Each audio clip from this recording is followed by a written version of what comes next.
मधुबन के बाबा, मधुबन के बाबा मुरली वाले, आपका क्या कहना, आपका क्या कहना। ओम शांति। आज 11 अप्रैल 2025 के साकार मधुर महावाक्य हैं। आज मीठे मीठे बाप दादा बोले, मीठे बच्चे, अब ये नाटक पूरा होता है, तुम्हें वापस घर जाना है, इसलिए इस दुनिया से ममत्व मिटा दो, घर को और नए राज्य को याद करो। बाबा ने कहा, मीठे बच्चे, अब यह नाटक पूरा होता है, तुम्हें वापस घर जाना है, इसलिए इस दुनिया से ममत्व मिटा दो, घर को और नए राज्य को याद करो। बाबा ने आज प्रश्न पूछा कि दान का महत्व कब है, उसका रिटर्न किन बच्चों को प्राप्त होता है। तो उत्तर में बाबा ने समझाया कि दान का महत्व तब है जब दान की हुई चीज़ में ममत्व ना हो। अगर दान किया फिर याद आया तो उसका फल रिटर्न में प्राप्त नहीं हो सकता। दान होता ही दूसरे जन्म के लिए, इसलिए इस जन्म में तुम्हारे पास जो कुछ है उससे ममत्व मिटा दो, ट्रस्टी होकर संभालो। यहाँ तुम जो ईश्वरीय सेवा में लगाते हो, हॉस्पिटल व कॉलेज खोलते हो, उससे अनेकों का कल्याण होता है, उसके रिटर्न में 21 जन्मों के लिए मिल जाता है। ओम शांति। बच्चों को अपना घर और अपनी राजधानी याद है। यहाँ जब बैठते हो तो बाहर के घर, घाट, धंधे धौरी आदि के ख्यालात नहीं आने चाहिए, बस अपना घर ही याद आना है। अब इस पुरानी दुनिया से नई दुनिया में रिटर्न है। यह पुरानी दुनिया तो खत्म हो जानी है, सब स्वाहा हो जाएगा आग में। जो कुछ इन आँखों से देखते हो, मित्र संबंधी आदि, यह सब खत्म हो जाना है। यह ज्ञान बाप ही रूहों को समझाते हैं। बच्चों, अब वापस अपने घर चलना है, नाटक पूरा होता है। यह है ही 5000 वर्ष का चक्र। दुनिया तो है ही, परंतु उनको चक्र लगाने में 5000 वर्ष लगते हैं। जो भी आत्माएं हैं सब वापस चली जाएंगी, यह पुरानी दुनिया ही खत्म हो जाएगी। बाबा बहुत अच्छी तरह हर एक बात समझाते हैं। कोई कोई मनहूस होते हैं तो मुफ्त अपनी जायदाद गवा बैठते हैं। भक्ति मार्ग में दान पुण्य तो करते हैं ना, कोई ने धर्मशाला बनाई और कोई ने हॉस्पिटल बनाई। बुद्धि में समझते हैं इनका फल दूसरे जन्म में मिलेगा। बिगर कोई आश अनासक्त हो कोई करे, ऐसा होता नहीं है। बहुत कहते हैं कि फल की चाहना हम नहीं रखते हैं, परंतु नहीं, फल अवश्य मिलता है। समझो, कोई के पास पैसा है, उसने धर्माऊ दे दिया तो बुद्धि में ये रहेगा कि हमको दूसरे जन्म में मिलेगा। अगर ममत्व गया कि ये मेरी चीज़ है, ऐसा समझा, तो फिर वहाँ नहीं मिलेगा। दान होता ही है दूसरे जन्म के लिए, जबकि दूसरे जन्म में मिलता है, तो फिर इस जन्म में ममत्व क्यों रखते। इसीलिए ट्रस्टी बनाते हैं तो अपना ममत्व निकल जाए। कोई अच्छे साहूकार के घर में जन्म लेते हैं तो कहेंगे उसने अच्छे कर्म किए हैं। कोई राजा रानी के पास जन्म लेते हैं क्योंकि दान पुण्य किया है, परंतु वह है अल्पकाल, एक जन्म की बात। अभी तो तुम ये पढ़ाई पढ़ते हो, जानते हो इस पढ़ाई से हमको ये बनना है, तो दैवी गुण धारण करना है। यहाँ दान जो करते हो उनसे ये रूहानी यूनिवर्सिटी, हॉस्पिटल खोलते हैं। दान किया तो फिर उनसे ममत्व मिटा देना चाहिए, क्योंकि तुम जानते हो कि हम भविष्य 21 जन्म के लिए बाप से लेते हैं। यह बाप मकान आदि बनाते हैं, ये तो टेम्परेरी हैं, नहीं तो इतने सब बच्चे कहाँ रहेंगे। देते हैं सब शिव बाबा को, धनी वह है, वह इनके द्वारा यह कराते हैं। शिव बाबा तो राज्य नहीं करता, खुद है ही दाता, उनका ममत्व किस में होगा। अभी बाप श्रीमत देते हैं कि मौत सामने खड़ा है। आगे तुम किसी को देते थे तो मौत की बात नहीं थी, अब बाबा आया है तो पुरानी दुनिया ही खत्म होनी है। बाप कहते हैं मैं आया ही हूँ इस पतित दुनिया को खत्म करने। इस रुद्र यज्ञ में सारी पुरानी दुनिया स्वाहा होनी है। जो कुछ अपना भविष्य बनाएंगे तो नई दुनिया में मिलेगा, नहीं तो यहाँ ही सब कुछ खत्म हो जाएगा, कोई ना कोई खा जाएगा। आजकल मनुष्य उधार पर भी देते हैं, विनाश होगा तो सब खत्म हो जाएंगे, कोई किसी को कुछ देगा ही नहीं, सब रह जाएगा। आज अच्छा है कल दिवाला निकाल देते, कोई को भी कुछ पैसे मिलने का नहीं है, कोई को दिया वह मर गया तो फिर कौन बैठ रिटर्न करते हैं। तो क्या करना चाहिए? भारत के 21 जन्मों के कल्याण के लिए और फिर अपने 21 जन्मों के कल्याण के लिए उसमें लगा देना चाहिए। तुम अपने लिए ही करते हो, जानते हो श्रीमत पर हम ऊंच पद पाते हैं जिससे 21 जन्म सुख शांति मिलेगी। इनको कहा जाता है अविनाशी बाबा की रूहानी हॉस्पिटल और यूनिवर्सिटी, जिससे हेल्थ वेल्थ और हैप्पीनेस मिलती है। कोई को हेल्थ है वेल्थ नहीं तो हैप्पीनेस रह ही नहीं सकती, दोनों है तो हैप्पी भी रहते हैं। बाप तुमको 21 जन्मों के लिए दोनों देते हैं, वो 21 जन्मों के लिए जमा करना है। बच्चों का काम है युक्ति रचना। बाप के आने से गरीब बच्चों की तकदीर खुल जाती है।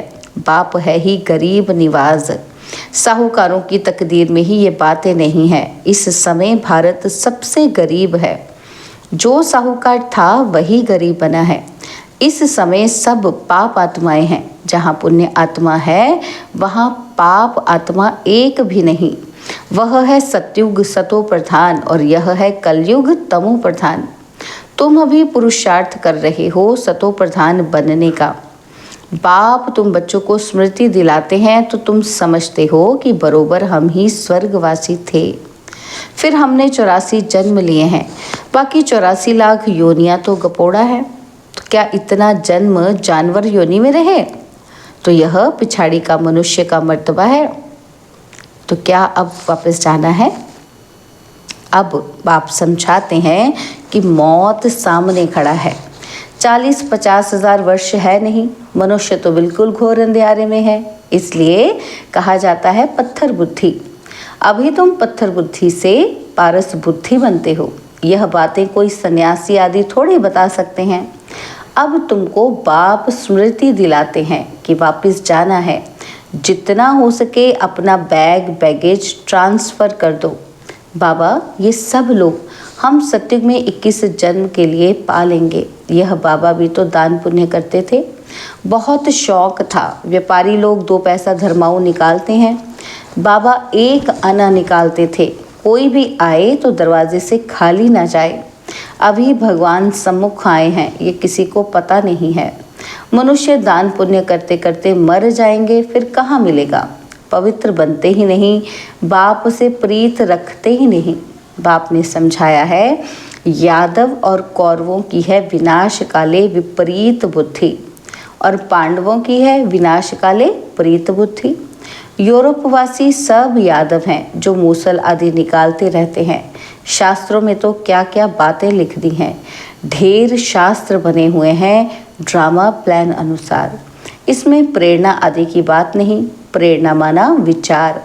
बाकी ऐसे थोड़ी बाप प्रेरणा से पढ़ाते हैं। बाप समझाते हैं कि यह भी एक व्यापारी था, अच्छा नाम था, सभी इज्जत देते थे। बाप ने प्रवेश किया और इसने गाली खाना शुरू कर दी। शिव बाबा को जानते ही नहीं, ना उनको गाली दे सकते हैं, गाली यह खाते हैं। श्री कृष्ण ने कहा ना कि मैं नहीं माखन खायो, तो यह भी कहते हैं काम तो सब कुछ बाबा का है, मैं कुछ नहीं करता हूँ। जादूगर वह है, मैं थोड़ी हूँ। मुफ्त में इनको गाली दे देते हैं। हमने कोई को भगाया क्या? किसी को भी नहीं। किसी को भी नहीं कहा कि तुम भाग कर आओ, हम तो वहाँ थे, यह आप ही भाग आए। मुफ्त में दोष डाल दिया है, कितनी गाली खाई, क्या क्या बातें शास्त्रों में लिख दी हैं। बाप समझाते हैं ये फिर भी होगा। यह है सारी ज्ञान की बात। कोई मनुष्य ये थोड़ी कर सकता है। सो भी ब्रिटिश गवर्नमेंट के राज्य में कोई के पास इतनी कन्याएं माताएं बैठ जाएं, कोई कुछ ना कर सके। तो कोई के संबंधी आते थे तो एकदम भगा देते थे। बाबा तो कहते थे कि भल इनको समझाकर ले जाओ। मैं कोई मना थोड़ी करता हूँ, परंतु किसी की हिम्मत ही नहीं होती थी। बाप की ताकत थी ना, नथिंग न्यू। ये फिर भी सब होगा, गाली भी खानी पड़े। द्रौपदी की भी बात है, ये सब द्रौपदियाँ और दुशासन हैं, एक की बात नहीं थी। शास्त्रों में ये गुपोड़े किसने लिखे? बाप कहते हैं ये भी ड्रामा में पार्ट है। आत्मा का ज्ञान ही कोई में नहीं है, बिल्कुल ही देह अभिमानी बन पड़े हैं। देही अभिमानी बनने में मेहनत है। रावण ने बिल्कुल ही उल्टा बना दिया है। अब बाप सुलटा बनाते हैं। देही अभिमानी बनने से स्वतः स्मृति रहती है कि हम आत्मा हैं, ये देह बाजा है बजाने के लिए। तो यह स्मृति भी रहती तो दैवी गुण भी आते जाते हैं। तुम किसी को दुख भी नहीं दे सकते। भारत में भी इन लक्ष्मी नारायण का राज्य था। 5000 वर्ष की बात है। अगर कोई लाखों वर्ष कहते हैं तो घोर अंधियारे में है। ड्रामा अनुसार जब समय पूरा हुआ है तब बाप फिर से आया है। अब बाप कहते हैं हमारी श्रीमत पर चलो। मौत सामने खड़ा है, फिर अंदर की जो आश है वह रह जाएगी। मरना तो है ज़रूर। यह वही महाभारत लड़ाई है। जितना अपना कल्याण कर सको उतना अच्छा है, नहीं तो तुम खाली हाथ जाएंगे। सारी दुनिया खाली हाथ जानी है। सिर्फ तुम बच्चे भरतू हाथ अर्थात धनवान होकर जाते हो। इसमें समझने की बड़ी विशाल बुद्धि चाहिए। कितने धर्म के मनुष्य हैं, हर एक की अपनी एक्ट चलती है। एक की एक्ट ना मिले दूसरे से। सबके फीचर्स अपने अपने हैं। कितने सारे फीचर्स हैं। यह सब ड्रामा में नूंद है। वंडरफुल बातें हैं ना। अब बाप कहते हैं अपने को आत्मा समझो। हम आत्मा 84 का चक्र लगाती हैं। हम आत्मा इस ड्रामा में एक्टर हैं। इनसे हम निकल नहीं सकते, मोक्ष पा नहीं सकते। फिर ट्राई करना भी फालतू है। बाप कहते हैं ड्रामा से कोई निकल जाए, दूसरा कोई ऐड हो जाए, ये तो हो नहीं सकता। इतना सारा ज्ञान सबकी बुद्धि में रह नहीं सकता। सारा दिन ऐसे ज्ञान में रमण करना है। एक घड़ी आधी घड़ी यह याद करो, फिर उनको बढ़ाते जाओ। 8 घंटा भर स्थूल सर्विस करो, आराम भी करो और इस रूहानी गवर्नमेंट की सर्विस में भी टाइम दो। तुम अपनी ही सर्विस करते हो, ये है मुख्य बात। याद की यात्रा में रहो। बाकी ज्ञान से ऊंच पद पाना है। याद का अपना पूरा चार्ट रखो। ज्ञान तो सहज है, जैसे बाप की बुद्धि में है कि मैं मनुष्य सृष्टि का बीज रूप हूँ। इनके आदि मध्य अंत को जानता हूँ। हम भी बाबा के बच्चे हैं। बाबा ने ये समझाया है कि कैसे यह चक्र फिरता है।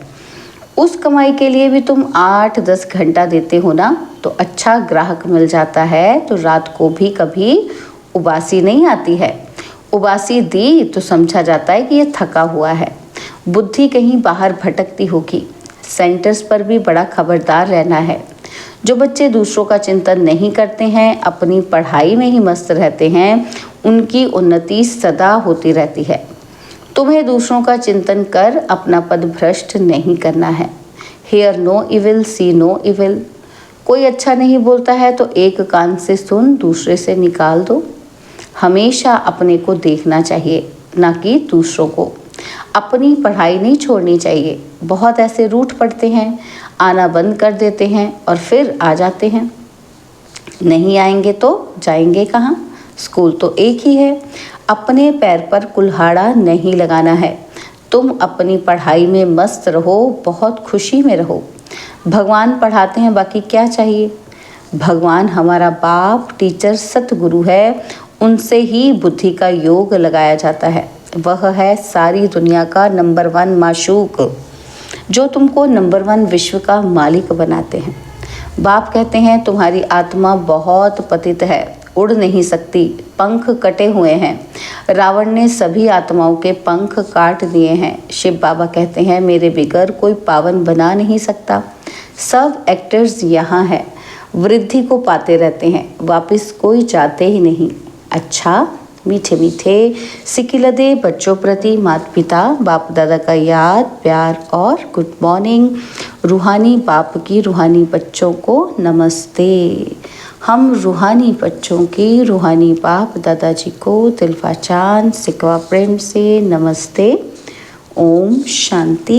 प्यारे बाबा, मीठे बाबा, मेरे बाबा, शुक्रिया बाबा, शुक्रिया बाबा, शुक्रिया। धारणा के लिए मुख्य सार है, पहला पॉइंट है स्वयं के चिंतन और पढ़ाई में मस्त रहना है। दूसरों को नहीं देखना है। अगर कोई अच्छा नहीं बोलता है तो एक कान से सुन, दूसरे से निकाल देना है। रूठ करके पढ़ाई नहीं छोड़नी है। और सेकंड पॉइंट है जीते जी सब कुछ दान करके अपना ममत्व मिटा देना है। पूरा विलकर ट्रस्टी बन हल्का रहना है। देही अभिमानी बन सर्व दैवी गुण धारण करने हैं। बाबा ने आज वरदान दिया कि भिन्नता को मिटाकर एकता लाने वाले सच्चे सेवाधारी भव। भिन्नता को मिटाकर एकता लाने वाले सच्चे सेवाधारी भव। ब्राह्मण परिवार की विशेषता है कि अनेक होते भी एक। आपकी एकता द्वारा ही सारे विश्व में एक धर्म, एक राज्य की स्थापना होती है। इसलिए विशेष अटेंशन देकर भिन्नता को मिटाओ और एकता को लाओ, तब कहेंगे सच्चे सेवाधारी। सेवाधारी स्वयं प्रति नहीं लेकिन सेवा प्रति होते हैं। स्वयं का सब कुछ सेवा प्रति स्वाहा करते हैं। जैसे साकार बाप ने सेवा में हड्डियां भी स्वाहा की, ऐसे आपकी हर कर्मेंद्रिय द्वारा सेवा होती रहे। स्लोगन है परमात्मा प्यार में खो जाओ तो दुखों की दुनिया भूल जाएगी। परमात्मा प्यार में खो जाओ तो दुखों की दुनिया भूल जाएगी। बाबा के आज के अव्यक्त इशारे कंबाइंड रूप की स्मृति से सदा विजयी बनो। तो बाबा कहते सदा स्मृति रखो कि कंबाइंड थे, कंबाइंड हैं और कंबाइंड रहेंगे। कोई की ताकत नहीं जो अनेक बार के कंबाइंड स्वरूप को अलग कर सके। प्यार की निशानी है कंबाइंड रहना। यह आत्मा और परमात्मा का साथ है। परमात्मा तो कहीं भी साथ निभाता है और हर एक से कंबाइंड रूप से प्रीत की रीत निभाने वाला है। ओम शांति।